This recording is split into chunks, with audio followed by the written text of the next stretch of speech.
I thought I'd make a short video just for subscribers. I had some thoughts today and I thought, well, how can I communicate to subscribers? And it's like, dummy, just make a video. So I'm learning YouTubeese, and part of this, I'm getting good feedback from people, some from subscribers, some from some of my friends in other forums, and cut the intros. People already know who you are if they're subscribed. Cool. So cutting the intros. And I'm starting to figure out here in YouTube land, this is more like ongoing conversation. And again, this is just trying to figure out this format. And I have Neil Postman ringing around in my head as I do this. Thanks. I want to say thanks for the really productive comments from so many. I had a real bias about YouTube comments, that it was gonna pretty much be a cesspool, and I had very low expectations for having some decent interaction and conversation. Now that the number of subscribers hopefully is leveling off, I can read comments more easily and give some meatier replies. This is something I like doing.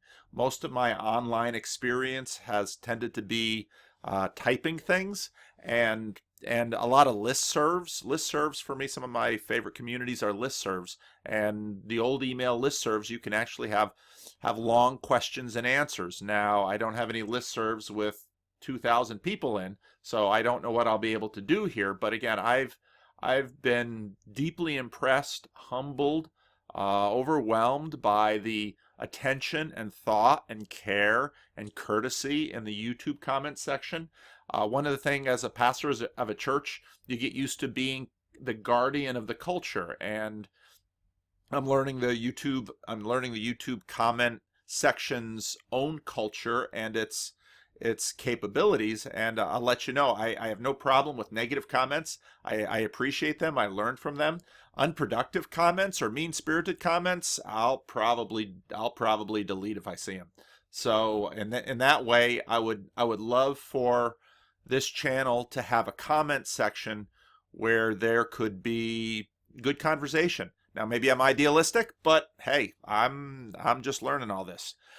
Social media silos. So Jordan Peterson. So thank you, Dr. Peterson, for he tweeted out a video, and I know some of you people prompted him to do that, and he tweeted out the video on the Office, and so I was really interested to see, okay, what's this going to do to the YouTube analytics? And I can't say I was totally surprised, but not a lot, and that's because I think that these different social medias, I think YouTube, the more I'm doing this, the more I realize that YouTube is a social media. These social medias are siloed, and while many of us will have YouTube accounts and Twitter accounts and Facebook accounts and all of these things, that in many ways people are more living in them and preferring one to another. And again, I'm thinking, as I continue this adventure and this experiment, I told some of my friends that the last week and a half, I wrote a piece. If you Google Christian Reformed Church denominational derby silos, you can see a piece that I wrote a while ago on the Christian Reformed Church, and how in many ways the Christian Reformed Church we're like hobbits. We like our hobbit holes, and the last 10 days has kind of been dwarves coming a knocking, and I'm not always certain I want dwarves, but when the Lord calls, you answer. If you're a servant of the Lord, you're his servant. And so it's just been interesting. I hope that doesn't offend any atheists. I didn't mean to offend you. I'm a Christian, and you learn to talk this way, and I'll try not to be offensive in that way. So, and I thought of that with respect to Peterson himself, because when I first came across him, one of the first things is I saw a random article about this professor in Canada that had that was getting some flack for not using certain pronouns. And I thought, Oh, that's interesting. A lot of, in my experience, a lot of scholars and academics are temperamentally scholars and academics, and they're really a lot like hobbits. They want to read their books, they want to write their papers, they want to engage in their sometimes fierce battles within the ivory tower. But when it comes out of it, they, just kind of keep their head down and shuffle between them, even if inside the ivory tower they rage and rail. Well, and then I saw the video of Peterson getting yelled at, and how calm he was, and how he didn't yell back. And as a Christian, I pretty quickly connect that with Jesus. And so right there I thought, well, there's something to this. And then I saw the biblical series, and then I thought there's really something to this. And then I started watching, and like many of you, it's kind of addictive. And when I find something new and interesting, I usually like to grab onto it and and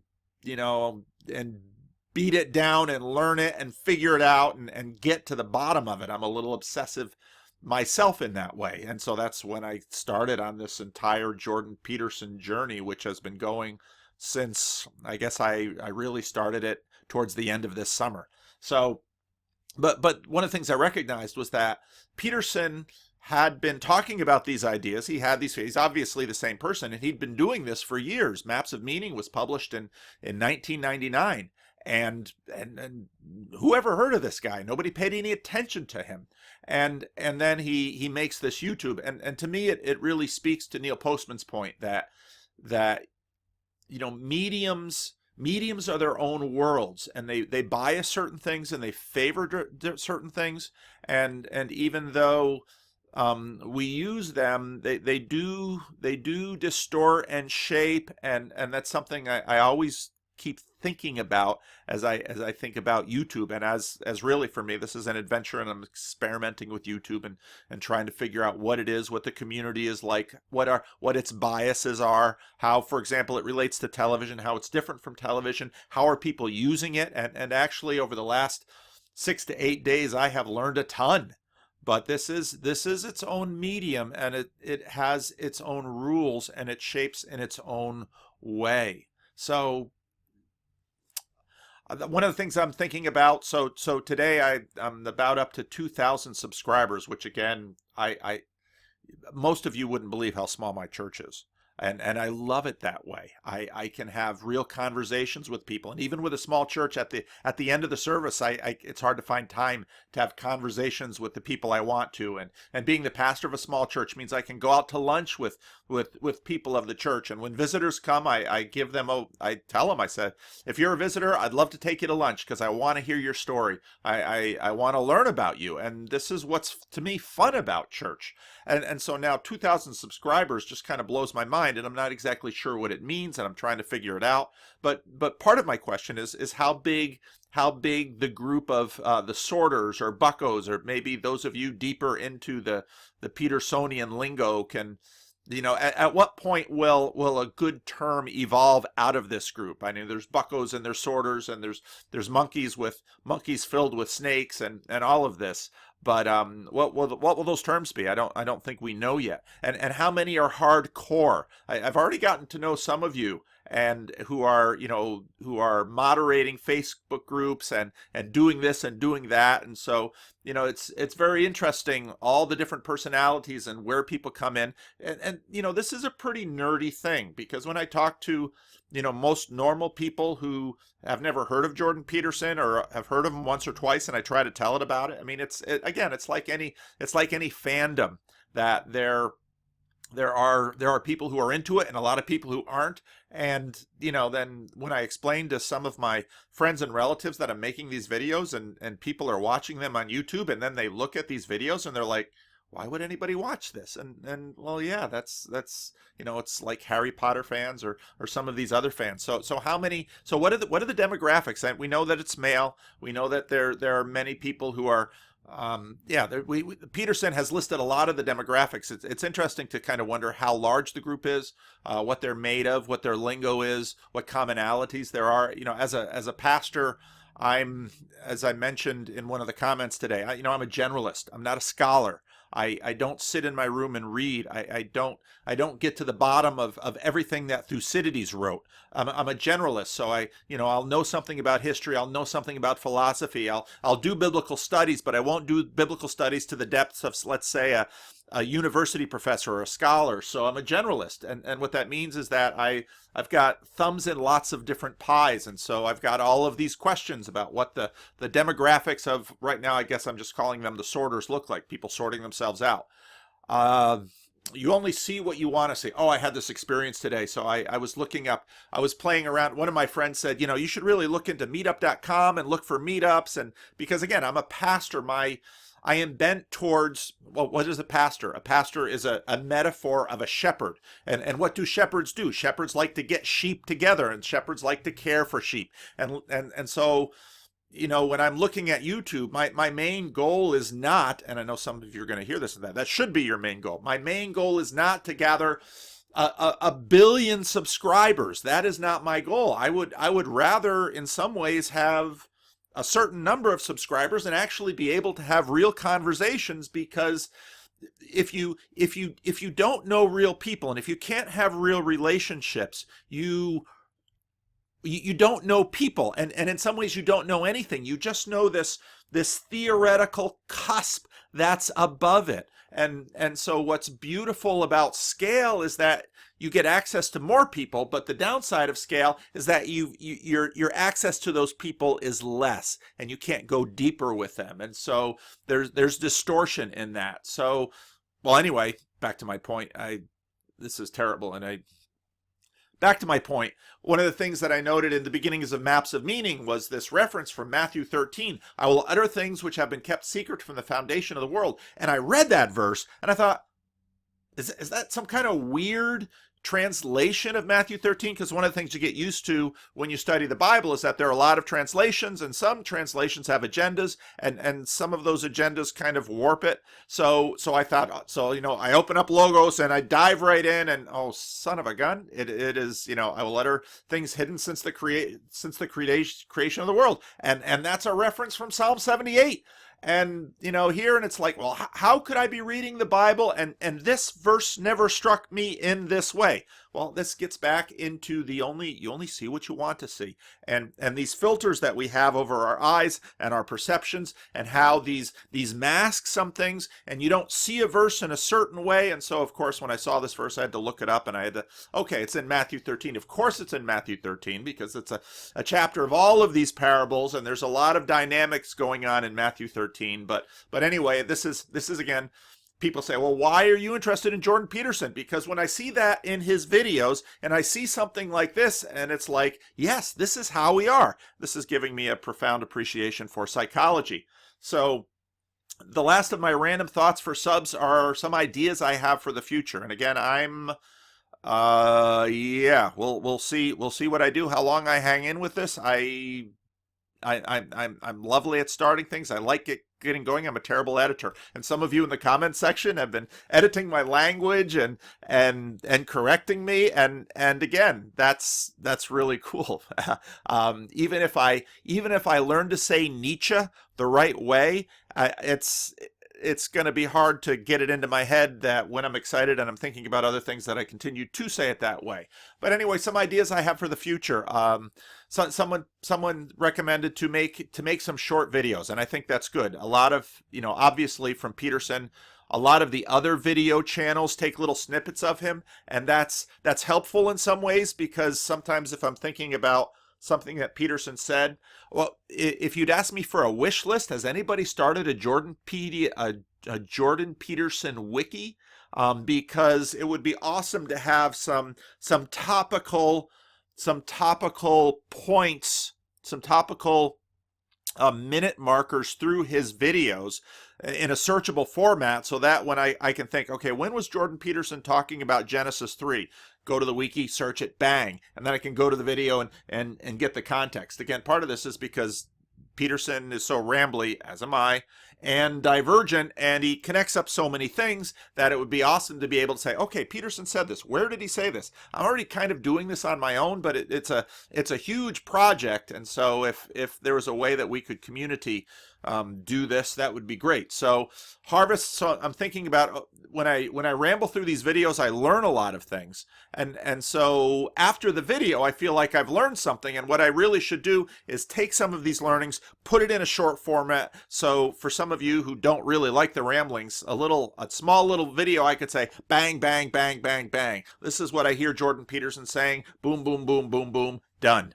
And I think that would be helpful. Also, if you're making comments on a video I do, put in comments of things that struck you. It could be positive or negative. You don't even have to include how you felt about it, because often I'll learn something and it'll be like, I'm not sure how I feel about that yet, but I think it's important. So if I say something that strikes you, let me know, because that will give me a signal in terms of, okay, what are the subscribers interested in? How can I? Jesus said, the greatest in the kingdom of heaven is the servant of all. So what does that mean? Well, all is a pretty big group. So it's helpful for me to know what is helpful to you. And as a pastor of a local church, I see a lot of that when I preach through body language. As a pastor, I know when points are getting traction with people because their eyes are on me. And I know when they're not because they're sleeping or they're looking around or they're checking their fantasy football teams. You know who you are, and I do too. So I can't tell that on YouTube because I can't see my audience. So if something strikes you, if something I do strikes you, put in a comment and let me know, because I'm going to try to be faithful to read these comments, and this will help me know how I can be useful to you. One of the things that I've really wanted to do for a long time, and right away when I started listening to Peterson, I couldn't help but think of C.S. Lewis and his book on miracles.